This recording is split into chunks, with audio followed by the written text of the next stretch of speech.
to be dedicated more to ITC managerial issues, which would help you as manager to understand what your role is. The first thing I want to start with is, oof, doesn't work. I'm connected. We are connected. Oh no, I switched you off because I'm carrying batteries. Always running out of the batteries. Is the system of accountability of the United Nations, which is becoming more and more important in terms of the way the United Nations see you in terms of output and your role as a manager. It is accountability is a covenant between the Secretary General, the staff, and the member states, because you always have to remember who pays your salary. Member states. So they are becoming more and more insisting on getting their money worth for what they're paid you. About, I would say 95% of the UN budget is something like salary. Okay. The system was established in 2010. And the story of this accountability was responses to flow in the All for Food program in Iraq. Does everybody know what is the All for Food scandal? Yes. Yeah. Eva tells us about it. Every time Eva refuses something, she says, here's the reason. For food. Who will quickly want to say what is the All for Food scandal? What is it? Well, a couple of procurement people were benefiting off of procurement contracts related to this very big management procurement program in Iraq, which is part of the sanctions. Actually, that's quite... That's not what I say. Okay. She didn't say that. She didn't say that. Okay. Anybody else knows what is the All for Food No problem. scandal? I do. You do? So tell us what it is. Tell us what is the All for Food scandal. What is it? What was it? Yeah, because it's the source of the accountability system. Well, it was food, meaning wheat, it was Australian wheat actually, was found to be in contravention of the program because transport costs have been added. Transport is not a good, is not food, and transport costs have been added into the receipting from what was then the Australian Wheat Board. This was discovered by Canada, by the Canadian wheat competitors, of course, but it was just because they were beating them on the price. But it was, it came to light that there was corruption at the level of the exporter, and this became there was a big inquiry on the part of the UN into how the whole process has been managed. But I think it was not only that. No, it was more than that. It was more than that. It was a huge level of scandal. I don't know, I worked for the Oil for Food program, but left before. It wasn't your fault. It was my fault. We worked in electricity network rehabilitation. And our program was very clean, found to be very clean. In any case, well, there were doubts. I mean, the program itself had imprecisions in it, and there were some grey areas where it was actually extremely difficult at the level of looking at a receipt with ministers that have to sign off in member countries on whether something's consistent or not with the program. There were a couple of grey areas where there was debate and where there was no final opinion ever given. But it was a huge... Money, though, didn't it? Some guys also stole some Yeah, money. there was also in New York itself, there was... and senior management were all involved. Actually, the All for Food scandal is an interesting story because I also worked for Iraq for 11 years, so I'm quite familiar with the whole system. I worked for the weapons of mass destruction, but essentially the program was designated in such a manner that the United Nations was controlling Iraqi money. If Iraq wanted to buy wheat, they made a contract with a local company, but the bill was paid by the UN. Iraq would send whatever paper, the Australian would send whatever paper, and the UN, out of the income from the oil revenue, would pay the Australian, which means that all companies who bought oil from Iraq, they put the funds, they put the revenue into a fund controlled by the UN. Who suffered from this whole story was the UN reputation. In reality, not one penny. Not only the UN reputation, lots of other reputations. But mainly it was the UN. It's mainly the UN, because what does the UN have? It's its reputation.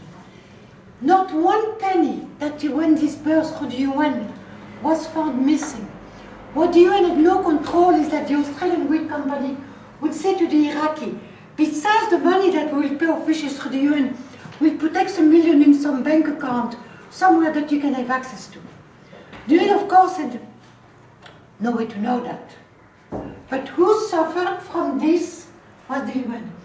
Through this whole investigation, which was really political, that unit that was established through Paul Volcker started to look at other issues like procurement. And the procurement food they found had nothing to do with Iraq. But they really went and digged into parallel issues. What came out of this is that reputation is really what an international organization is all about. Because the one who got the bad reputation on all this, really the scandal is the UN. It's not Australia, it's not other vendors, countries which are the type of deals. And by the way, everybody knew, all member states knew what was happening. That the contracts were made in parallel to the official contract that went through the UN. In any case, who took the problem in terms of big scandal was the United Nations. So this developed that accountability system. Member states are responsible for providing mandates and financial resources. The Secretary General is responsible for the implementation, and the staff is answerable for delivering specific results. That is the big framework of accountability. So they have some tools. It starts the Charter of the UN, which tells you essentially the legal framework, then the budget, the delivery of results and performance, the performance report, internal systems and control, ethics oversight. What I want to show is a few of those tools. Do you know what is a senior management compact? The executive, what is the director? The executive director these days prepares a compact, like all USGs, even though she's an AG, but she's a fund. That is a compact between her and the Secretary General. It's on IC, you can find them on IC. Can we put it? Yeah, we can. Have you seen it? Yeah, it's not very impressive. This one, ours, it's a draft, it's yet not published. But essentially, it is a little bit like a performance evaluation report. It's not that different. If you look at it as objective, accomplishment, performance measure, with specific target.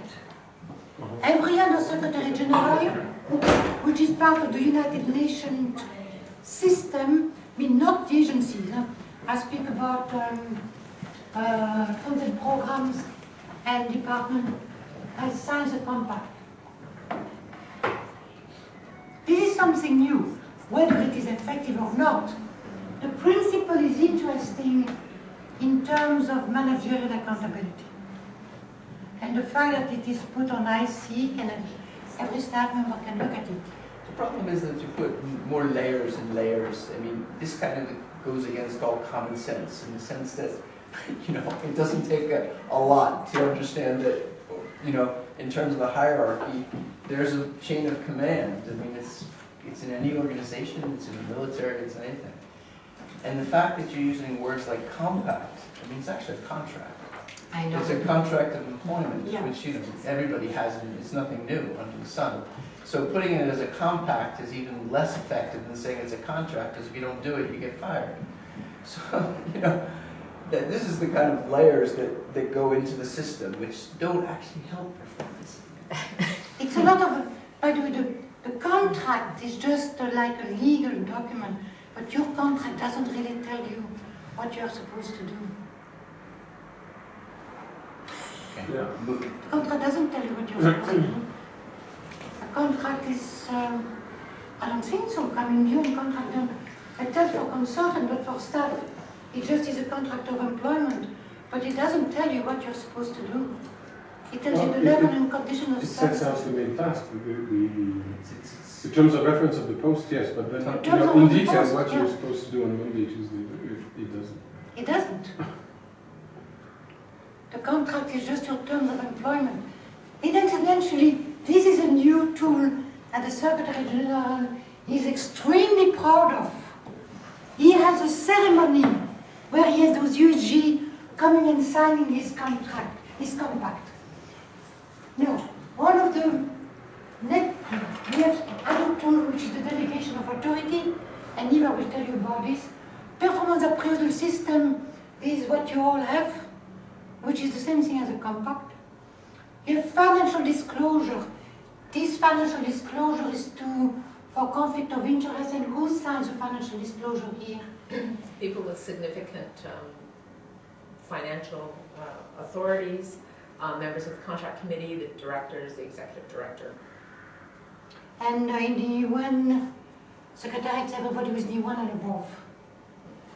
All regardless of function, everybody signs a financial disclosure where you are being asked to disclose your financial assets to many details, and they want to ensure that there is no conflict of interest.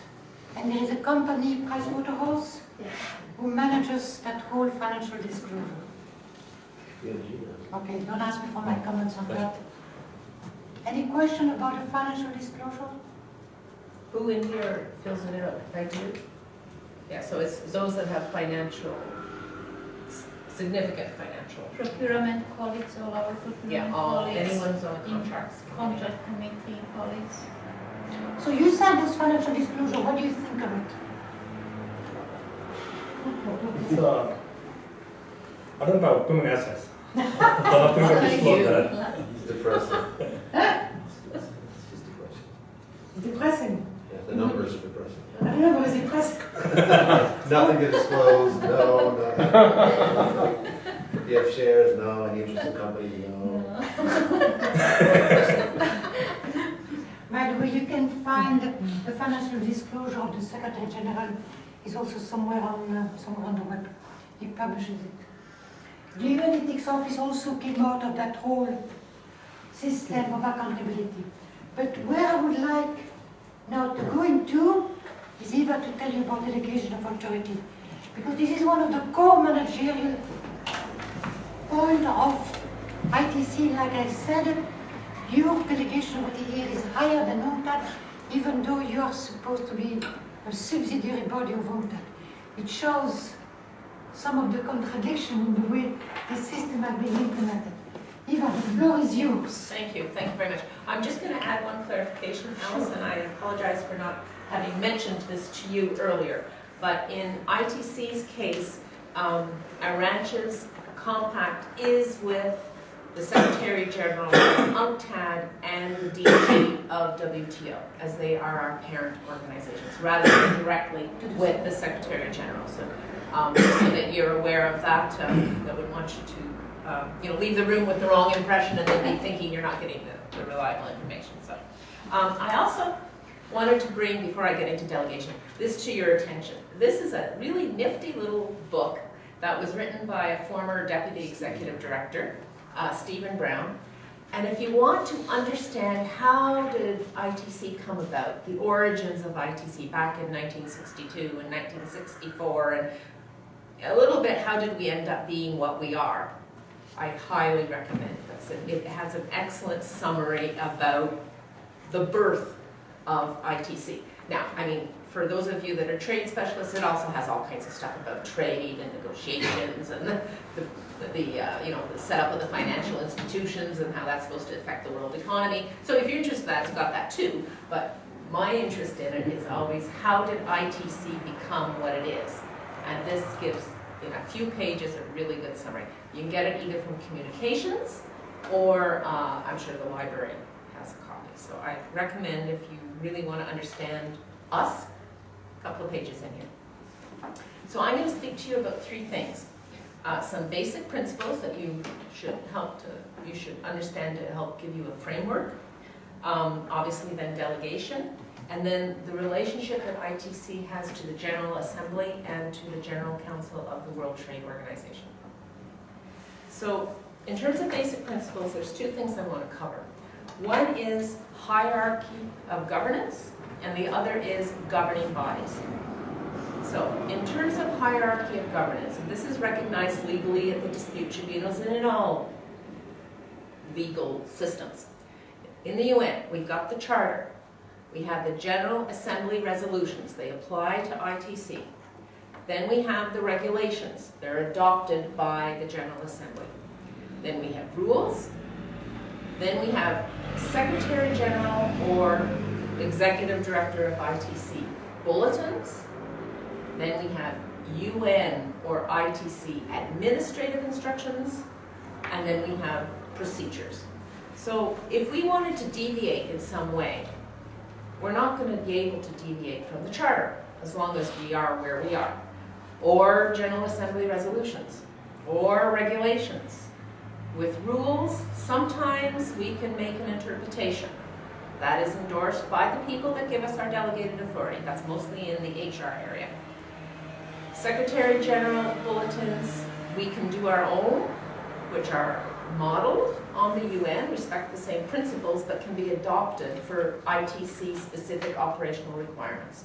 So our real latitude is at bulletins, administrative instructions, and of course our procedures. So just have that hierarchy in mind, and when you're reading the ITC draft evaluation, you'll see there's a generic use of the word rules.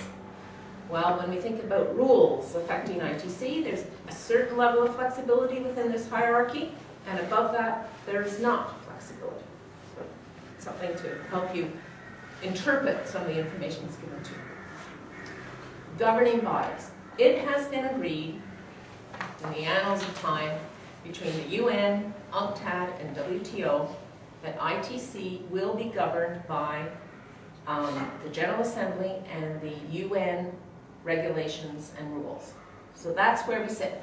So until we change that, that's our position. So for us, our governing body is the General Assembly. UNIDO has its own governing body. WHO has its own governing body. And they adopt their own regulations and rules. So don't be surprised that we can't do what UNIDO does, because UNIDO has its own governing body and its own regulations and rules. It's not under the General Assembly. UNCTAD is under the General Assembly. So they're largely the same as us, except where, under our delegated authority, we have some flexibility. Most importantly, on selection and appointment, which is where we have the broadest delegation of authority. The World Trade Organization does not fall under the General Assembly at all. So its regulations and rules are those that the General Council of the WTO have agreed to. And again, they're different from us, and they do not govern us. We are under the UN regulations. Okay, so that's what I want, those two principles. The hierarchy, and then the fact that if it's got an O on the end, it's an organization, and it will have its own governing body. If it's got UN, it's most likely under the UN, the General Assembly. Easy way to remember. Okay, delegation to ITC. So within this framework that I've described, we receive delegation from the UN Secretariat. So specifically, the USG management, the controller, the ASG of OHRM, and the ASG of Central Services gives delegation to us. I receive it for the financial and procurement matters, and it's delegated to Arantxa for human resources. That delegation allows me to take specific actions within the regulations and the rules. It's not a delegation for me to do whatever the heck I want to do. When I get the delegation, I get a memo. It comes in signed from these people, And it says, you're delegated, and here are a bunch of limits. You can do this up to this amount. You must have certain processes. You must have a grants committee. You must have a contracts committee. You must report to me every 6 months. Every 6 months I have to report to New York what our list of certifying and approving officers are. It's a whole bunch of reports we do continuously. And as I mentioned, I have to work within the legal framework of ITC. If I don't perform, the delegation can be removed. The controller of the UN signs ITC's financial statements. So ultimately, Eva, yeah. there was a question at lunch, what is the controller? So maybe you can quickly What is explain. the controller? Yeah, what is the usual? The controller is the KC equivalent in the UN Secretariat. But the ESG then? At the ASG level, so you have the Secretary General, then you have the USG management, who's sort of like the director of admin. This is USG, it's big. They have a budget of 5.6 billion. Our biennium budget is around 75 million Swiss francs. Underneath the USG management, we've got the ASG OHRM, that's Carl's equivalent. The ASG Central Services, that's the SOFI equivalent. The controller, who is also ASG Finance and Budget, that's the KC equivalent. And who am I missing? Let's see, there is the CMB. There's 4. Yeah. Oh, the IT. There's the the IT, no, the yeah. ASG for IT, which would be the Jerry equivalent. So our structure here at ITC mirrors the structure in New York. The size is much smaller.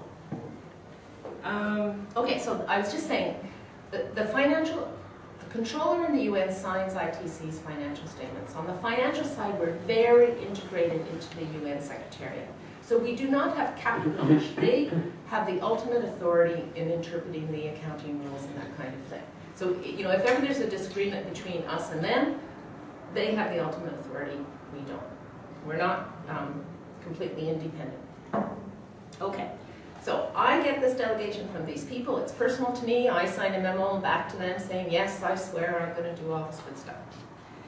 Now, I have the authority to sub-delegate within ITC. So I sub-delegate to certifying officers, and some of you are certifying officers, and also to approving officers who sit within DPS. So we can move to the next slide, sorry. So, there's a basic principle or a concept, which is the separation of functions. When you're dealing with money, it takes 2 to spend money. You have a certifying officer and you have an approving officer, and the roles are distinct and separate and cannot be exercised by the same individual. So that's a basic control principle when you're managing money, and that's reflected in these roles of certifying officer and approving officer. Yes, Jerry? If I just a small point. Do you mean that we have all those checks and balances because of the delegation of authority? So it means that the UN, they don't have the delegation of authority, so they have a completely different system? No, we're exactly the same. It's the same. So this separation of function is actually in the financial rules, Okay. which it says there are specific responsibilities for the certifying officer and there are specific responsibilities for the approving officer. And our UN financial rules and regulations are the same that are applied in the Secretariat and at UNCTAD.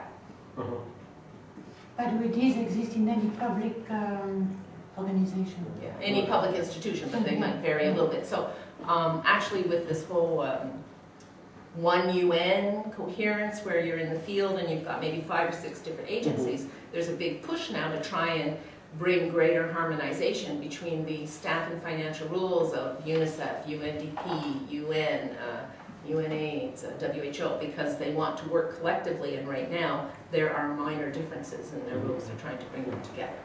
The basic principles are the same. Okay, so certifying officers are responsible for ensuring that the funds are available, that you're going to use it for their intended purpose. So that means if you've got the money for staff, you can't buy a computer with it. It's not the intended purpose. You might have other money for a computer, which would be fine, but you can't use the funds for a purpose that were not intended in that allotment. You're supposed to ensure that you're paying due consideration to efficiency, effectiveness, good value for money. You're responsible to maintain detailed records that either I or the auditors, most likely, rather than me, would be coming to you to ask details on the individual transaction where you have authorized expenditure. Now, when you're delegated, I meet with each of you. I give you your very own copy of the financial rules and regulations. I give you a copy of the memo that I write to you and you sign and give back to me, and I give you a copy of the administrative instruction, which highlights what your responsibilities are there. And I do that because I became worried a few years ago that I was sending people the memo and people were reading the memo and signing it and giving it back to me and completely forgetting about it. So at least I know that I go through these points that I just went through with you now with each individual when they sign and accept that responsibility. Now, if you're a certifying officer and you haven't seen me yet, please schedule a meeting with my assistant, Margaret. Make sure we do that. I mean, ever or this round? Ever. We haven't do I'm thinking of some of the newcomers. Okay, so in DPS we have approving officers, and they're responsible for approving the actual payment. They also check that the supporting documentation signed off by the certifying officer looks prima facie, looks good, looks like it's reliable, and that the goods and services have been received. Again, they maintain these detailed records that either myself or the auditors could ask them to justify any payment approval that they've made. Any questions about that? So, I was also asked to say a little bit about our relationship to the General Assembly and the World Trade Organization. Now, in a few minutes, Casey will be taking you through a rather detailed presentation on financial management, so I'm not going to go into a lot of detail on this. However, the General Assembly approves our regular budget. They pay for 50% of it. The World Trade Organization General Council approves our regular budget, and they pay 50% of it. So if we're thinking about the UN side, we prepare and submit a budget. It goes through the UN Secretariat. Remember, the controller has a big, big role to play. And our budget in the UN context is part of the Secretary General's budget being presented to the General Assembly. Then ITC with the Secretariat in New York make a presentation to the ACABQ committee. This is a committee of experts that come from member states. And they review our proposal, and they make comments on it, and they ask questions, and they write a report. Ultimately, they make a recommendation. That recommendation goes to the 5th committee. The 5th committee is made up of member states of the General Assembly who are acting as delegates of their member state. And there's a distinction there between the ACABQ, which is ostensibly a technical committee, and they serve in their own capacity, and the 5th committee, which is acknowledged as somewhat more political, as a committee of the General Assembly. ITC and the Secretariat may attend the 5th committee hearing as well to answer questions. It depends a little bit on whether we anticipate issues with our budget or not. Sometimes the Secretariat represents us. And finally, then the 5th committee makes a recommendation to the General Assembly, who normally adopts that recommendation, and then we find out how much money we're getting. Can I add one thing about membership to the ACABQ is highly valued. Member states will really try to get a seat of one of the experts in the ACABQ because it's one of the most powerful body of the UN. They review all UN budgets. So they review the 5.6 billion. As part of that, they review our 74 million Swiss franc biennium. Can I ask a question? Yes. So one of the contradictions and issues we have to deal with is the fact that, as we mentioned earlier, lots of our money, but not all of it, is governed by the UN. Do other bits of the we're part of the Secretariat, sort of the inner sanctum in a way, and yet very distant. Do other bits of that Secretariat bit, the top blob in your diagram, do any other bits have a similar arrangement to us? Where they have quite a lot of, I think in UN speak, core and non-core funding. Yes, a lot of, but you know, yes, I'm sure you're not the only one who have, I will tell you, the research institute like UNITAR. Yeah. UNITAR has a tiny regular budget, and all the rest are contributions through contracts from member states. And there must be many other small type of, smaller than yours, UNDP's, I don't know how much regular budget, even UNDPS, or is it all voluntary? I think it's all extra budgetary Is in it UNDP. UNDP's all XB budget? Normal. So it's, you have all type of considerations. Yes. Sorry, Eva, would you mind repeating the key differences in terms of power and function of the Fifth Committee and the ACABQ? Sure, but just to come back to Rob, everything we do is governed by UN regulations and rules. Doesn't matter that it's extra budgetary money. It is governed by that hierarchy. I'm just clear on that. The budget actually makes reference to our XB funds as well as our RB funds. And the program of the budget is approved in its totality. Don't separate it out. And there are many, many organizations that are very similar to us who have most XB or 50-50 XB, RB, UNEP, UN Habitat. I mean, there's increasingly every year there's more and more XB and less RB. Okay, so the ACABQ is, I think it's 15 or 16 members. They serve for a term. They are drawn from the member states, but they're supposed to be experts, either administrative or financial experts. So they're not delegates to the General Assembly. So they would come from capital, and they could be a former financial manager or controller or whatever. Actually, I think probably some of them are former ambassadors as well. But they're supposed to have a technical expertise. Now, while they're supposed to give their technical review, the truth of the matter is, in behind the back, they're going to represent and push forward the views of their member state that would be reflected in the Fifth Committee and the General Assembly.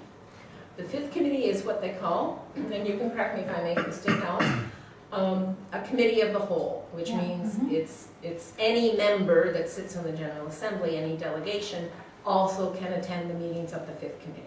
And they're serving as the delegate of their member state. So there, in theory, is more political influence on the choices about that $5.6 billion budget than in the ACABQ, but I think it's pretty blurry. And they vote by consensus. I mean, it's not, how do you call it? It's supposed to be consensus. They don't vote. They adopt the budget. They never want to vote because it always creates a problem. They adopt the budget. So then the ACABQ provides technical advice to the Fifth Committee to approve or not approve the budget based on the detail, this much money. Right. Like last time, I think they gave, it's interesting, last time they recommended a reduction to our travel budget. So they go line by line, post by post, into the detail. But I think ultimately when the resolution was adopted by the Fifth Committee, it didn't include that particular reduction. Okay, so they don't always line up. No, generally not yes. 100%, not always. It's 16 members, and they're appointed by the General Assembly. Just a related question.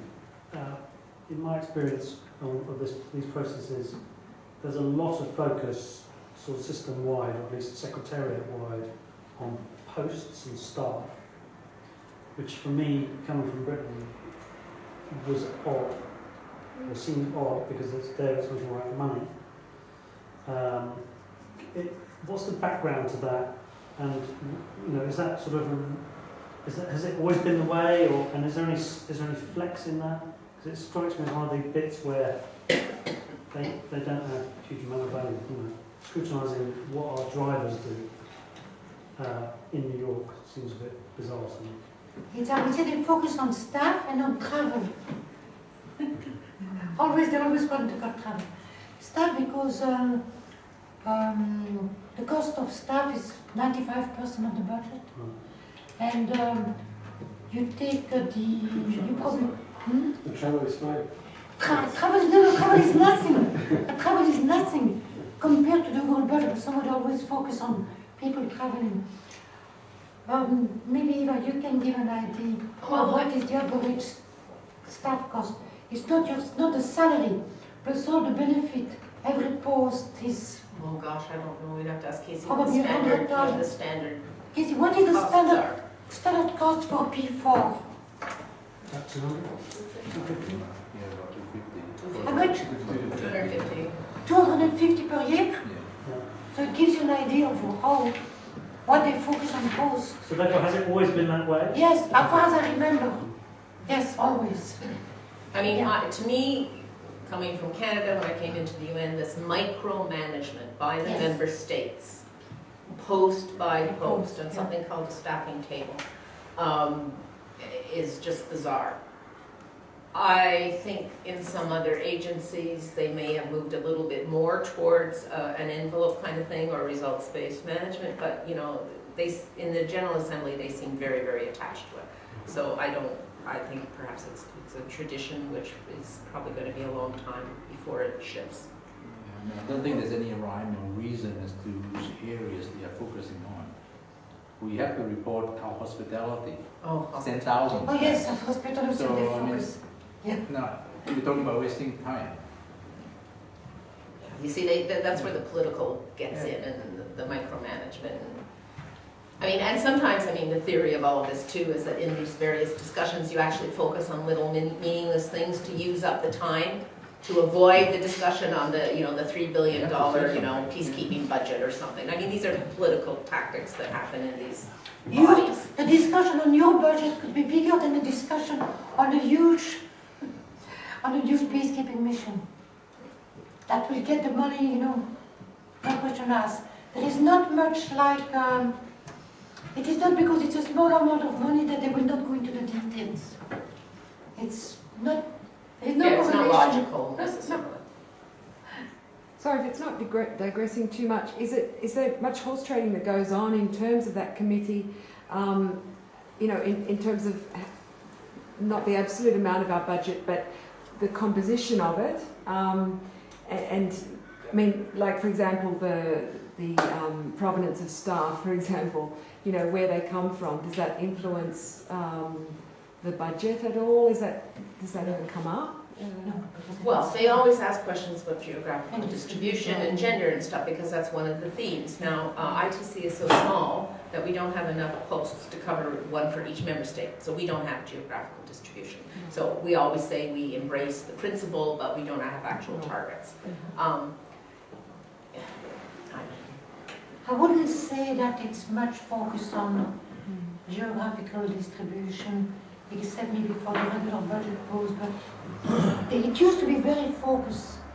15, 20 years ago, there was a lot of focus, but I think now they realize they cannot really, with 193 member states, they need to provide a post to South Sudan, it's like, it became too much to try to take it as an issue.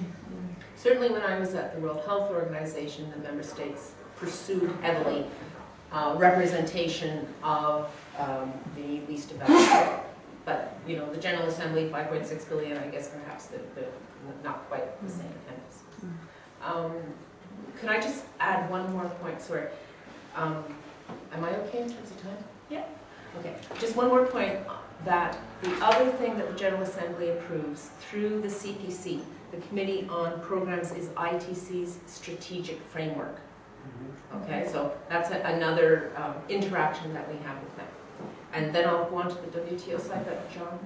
No, it's just a quick point to address Helen's question. if I'm not mistaken, in the justification for the posts, which is, you know, our big concern often, Yes. that on the horse trading side, if I'm not mistaken, the kind of questions that came back were, is this a core function of the organization? Would you see sustainability in that function over time? Or is it going to be a one-off, in which case they want to know what the expected, basically, future obligation is of the UN to that function, because it means a growth in salaries and a growth in budgets. Is that sort of the kind Well, of, I mean, is that kind of the discussion? that's true, or- but you see, the discussion evolves from year to year. The members change, half the members change, I think every year, or every biennium must be. And they're also influenced by the discussion in the General Assembly. So right now, the General Assembly, for years, has been trying to contain salary costs. And they've been, like, for as long as I've been in the system, they've been trying to do that. They've been trying to do it by limiting different entitlements. But it was still going up. So now, you know, they have this review of the compensation system for professional staff. Now, we can say that's to simplify the administration, which is a way of saving money, because presumably then we'd have to spend less money to administer, you know, the 17 different allowances and entitlements. But there's also an intent to contain costs. So that will filter into the kinds of questions you get at the ACPQ. Jane, you have a question? I'll wait and hear the other. Okay, the WTO is simpler, thankfully. However, we go through a similar process at the WTO. So we prepare our budget, we submit it at the WTO to a committee called the CBFA instead of the ACABQ. But the CBFA is a committee of the whole of the General Council of the WTO. So it's not people serving in their own technical expertise, they're delegates. Then the CBFA makes a recommendation to the General Council.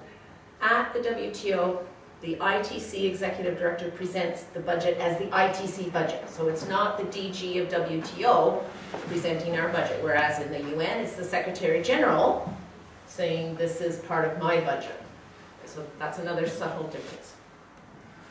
Normally, the General Council adopts the recommendation that comes from the CBFA, and ITC would normally be present at the General Council meeting, as well as at any number of CBFA meetings that we would have before it gets to the General Council. I think the other thing I should just mention is, before you get to the formal meeting, there's a lot of pre-discussion, pre-briefing of donors to try and make sure that when it gets to the formal stage, they're pretty familiar with what we're doing and what we're asking for and why.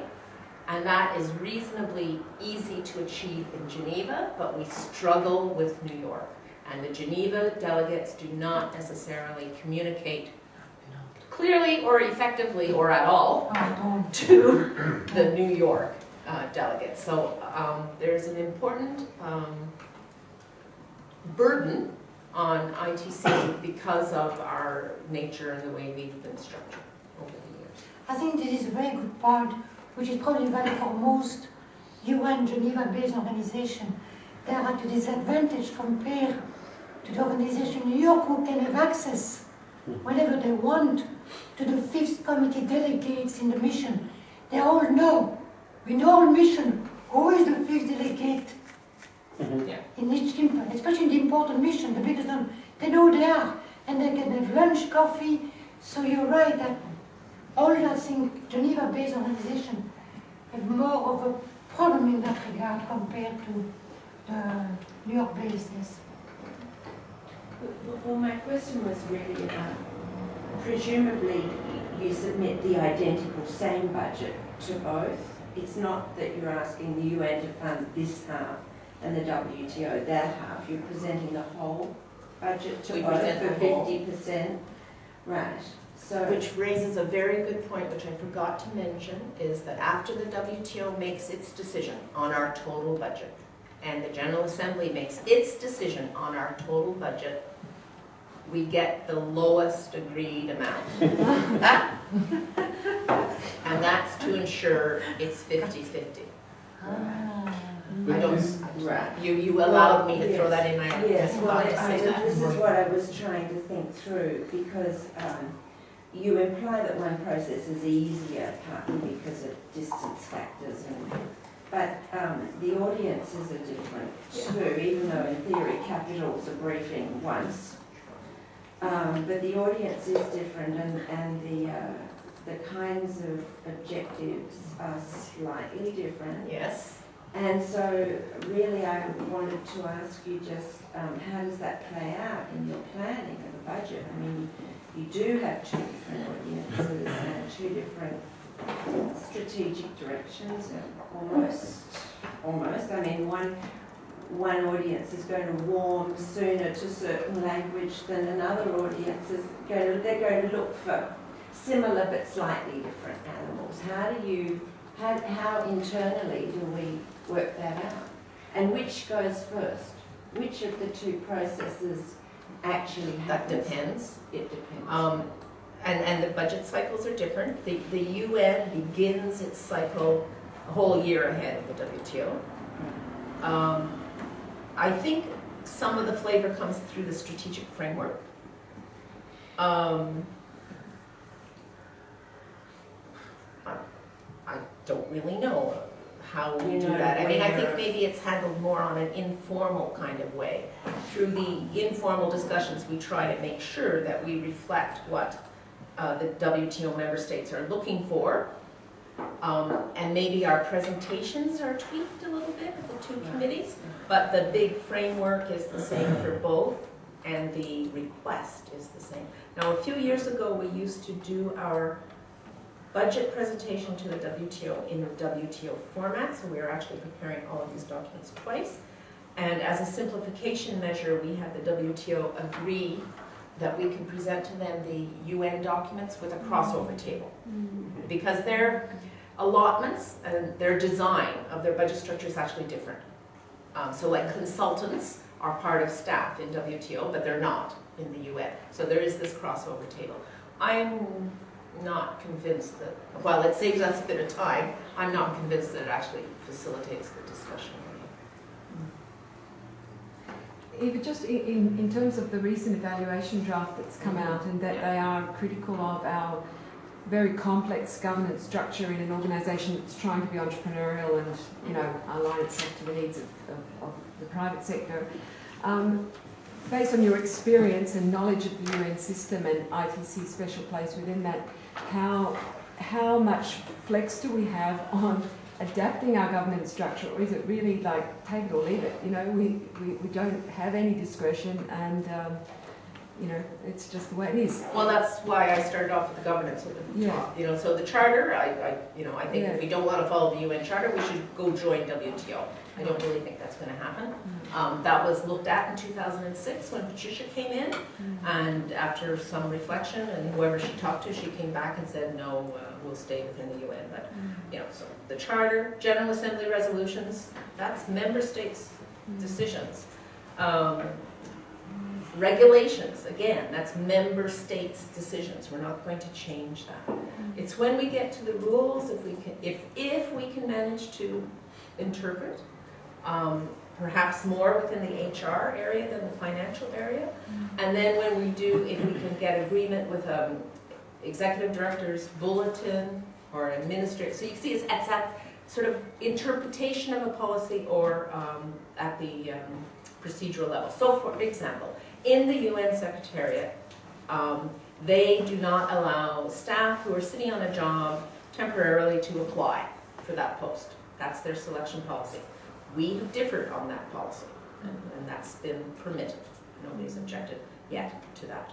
So, you know, because we have selection authority for ITC, appointment selection, although those contracts are specific to ITC, and our staff are external. So in a way, you know, you get a bit more liberty, but then you're not really part of the family. Let's decide on those derogations. So to take a point from the evaluation again, they say something about I'm not sure if I agree with it, by the way, but just to make the case, they say that we are constrained by having this limit, this cap on consultants 2 years on any individual contract. They say that that's a constraint for our operations. Now, if we chose to flex to that, I think we could look at that. who agrees? Like, where's the authority? You said they've agreed to it, or they've acquiesced, or it's been accepted. But is it passive or is it active? I mean, if we choose to derogate through an executive director's bulletin or whatever, is it for us to just do it and see who reacts? Well, or no. I mean, how does it work? How does it work? It depends on the specific issue. Right. So for the derogations we made on the selection policy, we shared them with OHRM. Carl shared them with OHRM. OHRM said, up to you, we're allowed, in this instance, we feel that you have within your delegation the opportunity, the Office of Human Resources, who gives us the delegation, you see, so you go back to the person that's giving you the delegation. And actually at one point UNTAD came back to us again and said, we want you to clarify this again with OHRM, which they did. They still maintained that we had the opportunity. With the consultants, when I joined in 2006, we had about 3 years worth of external auditors' comments that we were not respecting the limitations on consultants. We had people that were here for 10 years on consultants' contracts. So slowly, I don't know, those of you might remember, slowly over a number of years, we cleaned up a percentage of that to get within the STAI, the administrative instruction, which says 2 years. Now, if we wanted to derogate from that now, I think we would have to look at it, and I think we'd have to explore. I'm not sure without looking at the detail. You have to have very good reasons. You have to have a very good reason. It's not because you have a delegation of authority, if I may, no. that you can deviate from the instruction of the Secretary General. You have to have a very good reason, because the auditors will pounce you on the head. Why is it that you need to be different? Because let's face it, I remember I came, when was it, 2 years ago here, I did the management evaluation. evaluation. Yes, you did the management review, yes. And I remember one of your senior staff said he could not understand why you had to obey with the UN travel rules. Because what you do is different than the rest of the UN, and I explained to him, I said, if you take DPKO, they could then say the same stand. We are different. Why do we need to follow these rules on travel? You need an excellent reason to justify a deviation from UN instructions. Generally speaking, I would say that we have greater latitude in the human resources area for selection and appointment related. Not for conditions of service, not for contracts, because that's not delegated to us. The point I was making earlier about the controller signing our financial statements, we're very tightly integrated on the financial matters. I think, like for example, if we want to deviate from the 13% on program support costs, I have to write the controller and ask her. She has to give us permission. And some of these things are outlined in the delegation authority, which I'd be happy to give you a copy if you would like to read it. But you know, it really depends on the specific issue. I'm a little bit conscious of the time. Yeah. Can I ask a question? Oh, yes. Why our regular budget is in Swiss francs? And if you have to change that, who has to authorize It's in the General Assembly resolution that said that how ITC was going to do its budget, that our budget would be in Swiss francs, and that was apparently reached, it's before my time, because the WTO budget is in Swiss francs. And if our budget in Swiss francs, the exchange rate fluctuations are handled by the UN Secretariat and not by the WTO. If we were in USD and there was fluctuations between the Swiss franc and the USD, then it was the smaller institution, the WTO, that would have to be adjusting if the US dollar became more expensive against the Swiss franc. But if you have to change it, You have to go to the General Assembly. Which is why a lot of these things we've tried to make changes at operational levels, and we've tried to avoid going to the General Assembly. Because whenever we say, let's go to the General Assembly, New York says, please don't. Please don't. You had a question? Final question? Yeah, just at the risk of boring people a bit, but when we were at ACABQ, there was an issue raised, I think from them, that they said, oh, well, you're just a grant. Why do we bother doing all this stuff? I mean, I'm paraphrasing. Well, one member said that. Yeah, one member said that. And I just want to understand that a bit better. Is that Is that true? And if so, what does it make us different from the rest of the organisations that were in that top block? HCR is also a grant. So in theory it makes a difference. In practice it doesn't make a difference, because while one member said, why do we do this? The other 15 members say, let's go through every line and every post the same way we handle UNCTAD and all the other parts of the Secretariat. It's not to say that maybe someday we couldn't influence that. It's very hard to deviate from the general Yeah, the general flow. flow. Yeah, yeah.